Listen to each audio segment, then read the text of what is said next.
Hi, thanks for joining me today. We're going to be looking at number 58 in the Pottag preparatory melodies to solo work. As you may know, I've been doing a big series on these, and I find them very challenging, even though they're very simple. So I'm going to play through this one for you. It's called Fantasia. Interesting word. And let's see what we can find in this.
Wow, there's an awful lot going on there. I think there's probably an awful lot going on whenever we play the trumpet. At least that's my perception. So this should be relatively free, and I just kind of played that off the top of my head. I might exaggerate things a little bit more musically. What do I mean? Well, most of us grew up playing in band programs, and I think we get used to playing in a steady tempo. You know, we play a lot of marches, we have a conductor in front of us, and this is preparatory melodies to solo work. And when you're a soloist, you're free in a sense, and in another sense, you're responsible for leading the people who are listening to you into a musical experience. So, in a sense, you're conducting. So I played it pretty straight that time. And there were some things that I thought worked pretty well, but I'm going to kind of go through and try and simplify it for myself. So if I look at just the each bar,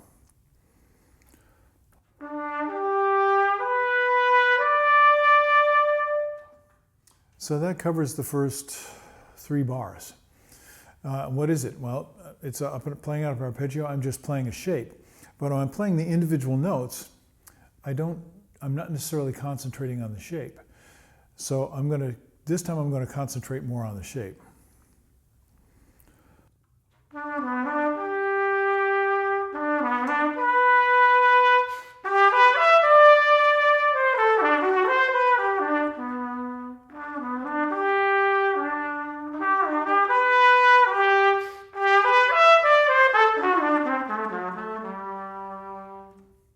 So when I did that, I actually had to take a risk.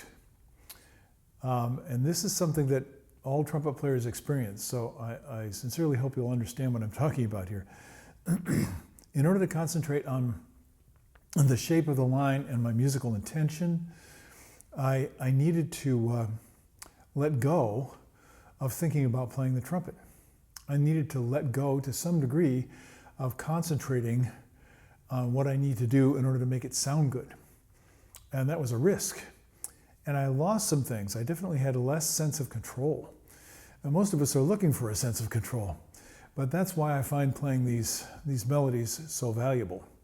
Now, if I were practicing this, I might sing it to myself. And I've done that before for you, and I'm not a great singer, and I'm not a good voice today, even if I were a good singer. So I'm not going to force you to listen to my poor singing. But when I do that for myself, I'm tapping into my musical imagination. It's staying in my musical imagination and my musical vision and intent when I'm playing the trumpet that's challenging. And so that's why I'm doing this series. As a matter of fact, this week in the trumpet class at NEC, I assigned every player a different little etude from this book.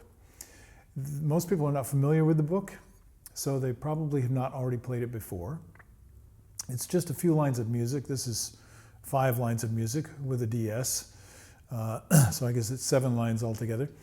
Most of them are short, 2, 3, 4, 5 lines of music. So what's the deal with that? Well, they're not complicated. They don't push you into extremes of physical duress, like range and power and endurance, but they require a tremendous amount from you musically. So that's the main reason why I'm doing these, and they require a lot from me. I wasn't really satisfied with a lot of things. So if you're not satisfied when you play through, I recommend strongly that you examine why you're not satisfied, and specifically what it is that you're not satisfied with, because that lack of contentment with the result is actually what is informing you that you probably already know in your mind what is better. And if you're listening to what's actually coming out of the trumpet, maybe you're not hearing what's in your mind. So I think you're getting the idea now. I need to concentrate on playing the trumpet. So yes, but I need to let go of that enough and trust my ability to play, so I can do the music. I'm going to play the section, the B section, and this time I'm going to think of it a little differently than I did the first time.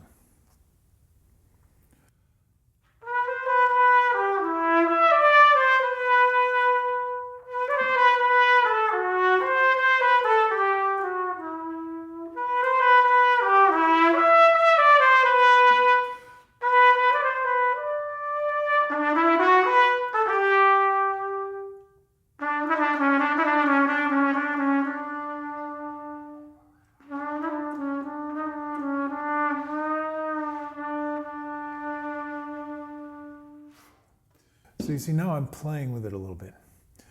Playing in the sense that I'm giving myself freedom to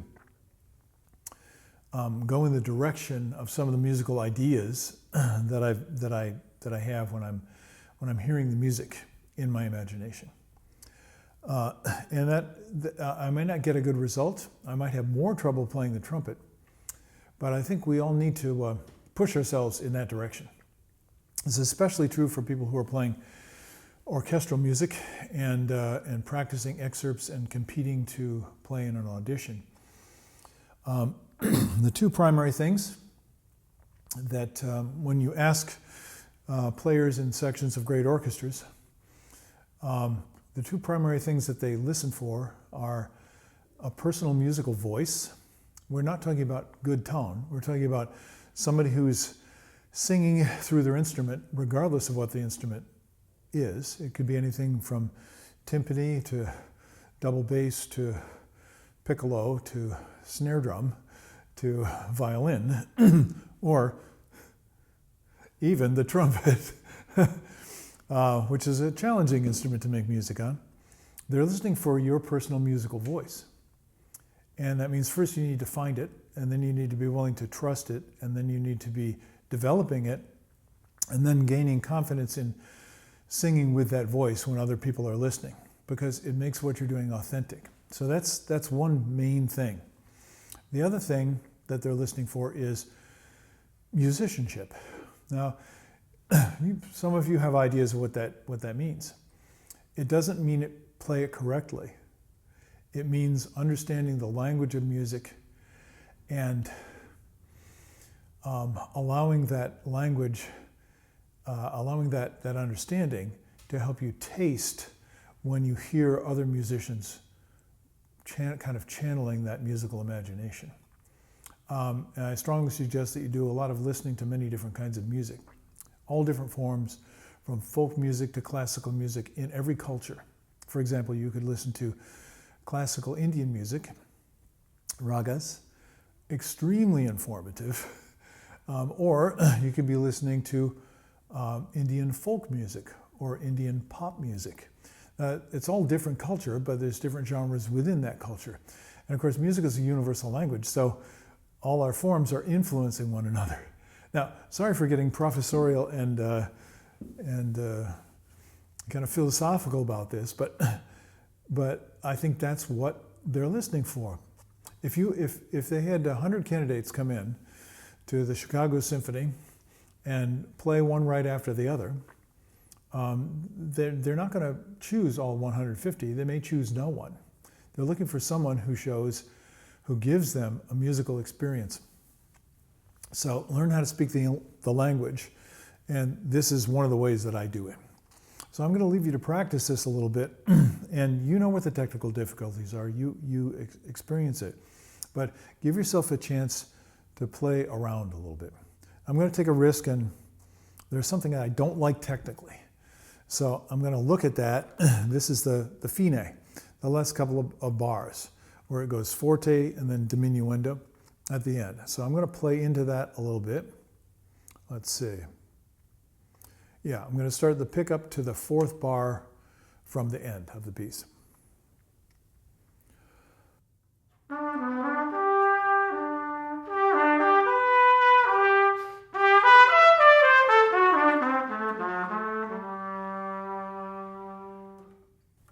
So I wasn't totally dissatisfied with the musical result, but I was quite dissatisfied with the physical result.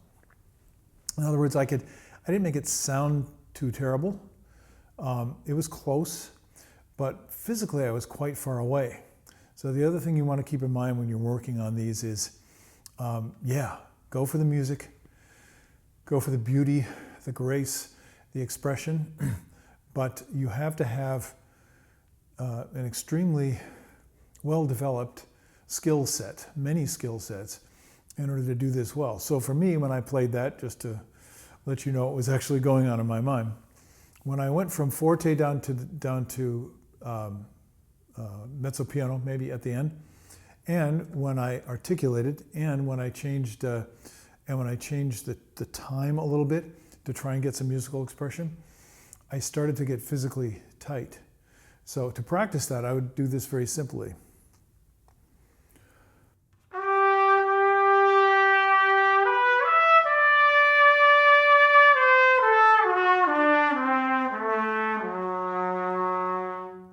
So that's the range I have to cover, and it's basically the dynamic change that I'm hearing in my mind, a natural decrescendo that happens automatically when you descend into the low register.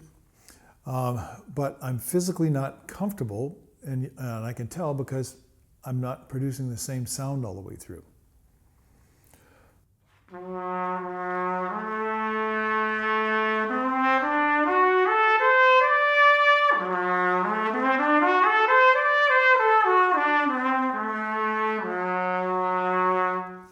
And I'm struggling holding on to the tone a little bit, and the pitch is a little bit off. Now these are details that you may not hear when I'm playing, but I'm aware of them. So my encouragement to you today is, if it sounds great, you record yourself, then take it to the next level and see if you can get free of all your attempts to control and find the easiest, simplest, most natural path where you're not striving and you're not forcing anything. I'm not saying you're not using physical effort, and you're certainly using mental effort, but your body's operating in the most natural way possible. And when it feels a little awkward, you know you're off a little bit. And when it feels like wow, that sounded great, and I don't even know how I did that, well, now you're on the right path. So that's enough to think about, and I think you'll have fun trying to play this one, or maybe it'll be very frustrating. And that takes us back to the process of how can I practice so I can be free to play my instrument? All right, go practice. I'll see you when you're ready. Bye-bye.